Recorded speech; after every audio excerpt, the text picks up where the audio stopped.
Since the dawn of time, humans have gazed up at the stars and wondered about our place in the cosmos. Among those twinkling lights, one celestial body has captured our imagination like no other: Mars. The red planet, our planetary neighbor, has beckoned us with the promise of adventure, discovery, and perhaps even a second home for humanity.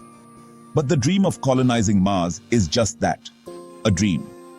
The reality is far more complex and riddled with challenges that test the very limits of our ingenuity and resolve. In this essay, we delve into the question: what's actually preventing us from colonizing Mars? The first hurdle to overcome is the sheer distance between Earth and Mars. This vast expanse of space presents a significant challenge for any mission aiming to reach the red planet. At their closest, the two planets are still about 34 million miles apart. This distance is not just a number. It represents a formidable barrier that requires advanced technology and precise planning to overcome. A one-way trip to Mars with current technology would take around 7 months. During this time, astronauts would be confined to a small spacecraft with limited space to move and live. 7 months confined in a cramped spacecraft, bombarded by cosmic radiation and completely isolated from Earth. The isolation and confinement can lead to significant psychological stress, affecting the mental well-being of the crew. The psychological toll of such a journey would be immense. Astronauts would need to cope with the monotony, the lack of fresh air, and the absence of natural light, all while being millions of miles away from their home planet. The risks to physical health, from muscle atrophy to radiation exposure, are equally daunting.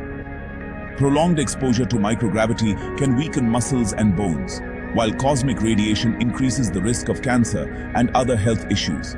And let's not forget the technical difficulties. Ensuring that all systems function correctly over such a long period is a monumental task.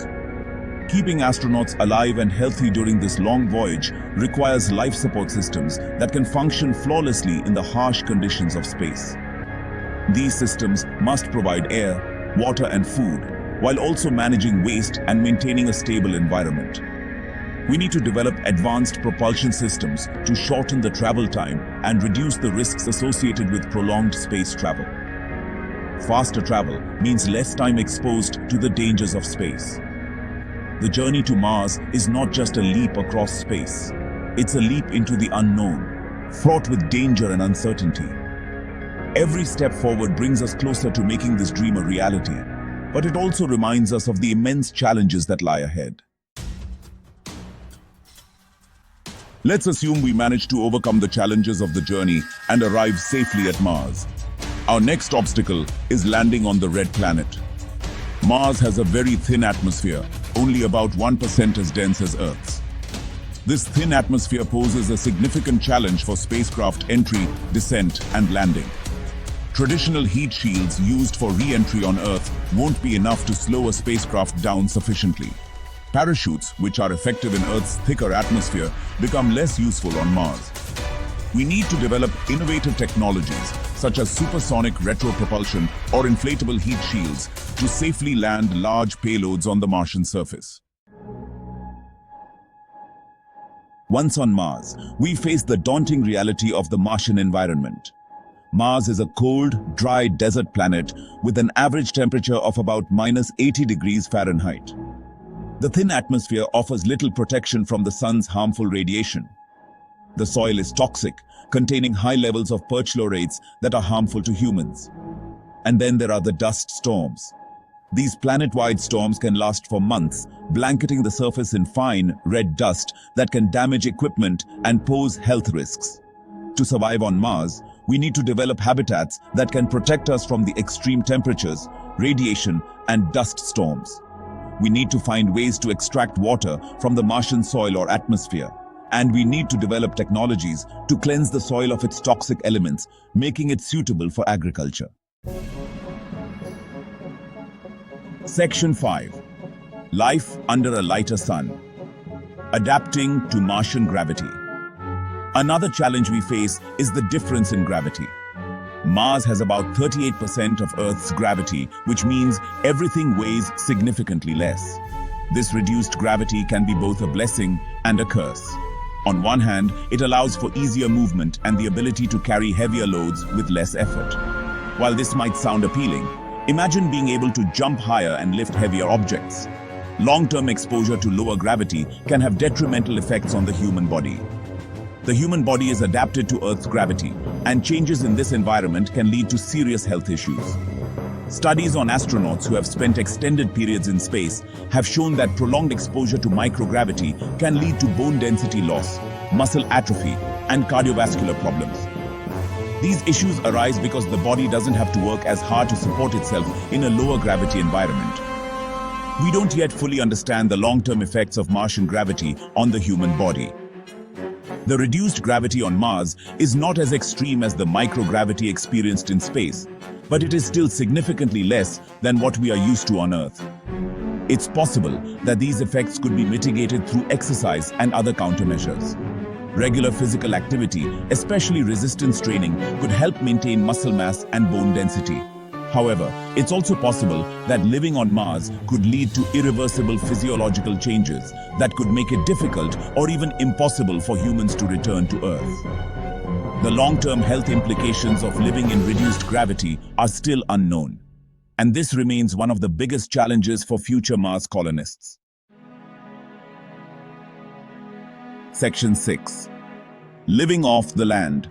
Resource challenges on Mars. To establish a permanent presence on Mars, we need to become self-sufficient. This means being able to produce our own food, water, and oxygen. Water is essential for human survival, and while there is evidence of water ice on Mars, accessing and utilizing it will require significant technological development. Growing food on Mars will be a major challenge. The Martian soil lacks essential nutrients, and the thin atmosphere lets in less sunlight than on Earth. We'll need to develop innovative agricultural techniques such as hydroponics or aeroponics to grow crops in controlled environments. Producing oxygen on Mars is another hurdle. While the Martian atmosphere does contain some oxygen, it's only a tiny fraction of what's needed for human respiration.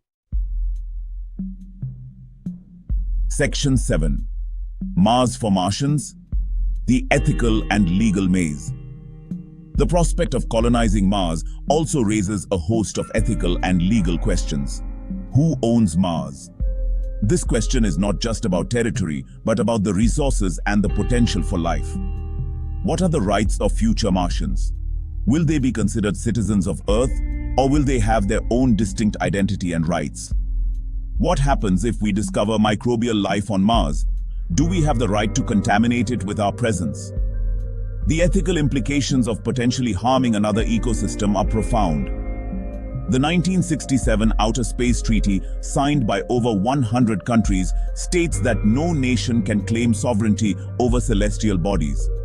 This was a significant step in ensuring space remains a global commons. However, the treaty doesn't explicitly address the issue of private ownership or the rights of individuals living on other planets. This leaves a gray area that needs to be addressed as private companies and individuals look to Mars for opportunities. As we move closer to colonizing Mars, it's crucial that we establish a clear legal framework for governing activities on the Red Planet. This framework should consider the rights of all stakeholders, including future Martians and any potential Martian life forms. We need to ensure that the exploration and utilization of Mars are conducted in a responsible and sustainable manner that benefits all of humanity. This means creating laws and ethical guidelines that protect Mars and its potential inhabitants, ensuring a harmonious coexistence between Earthlings and Martians.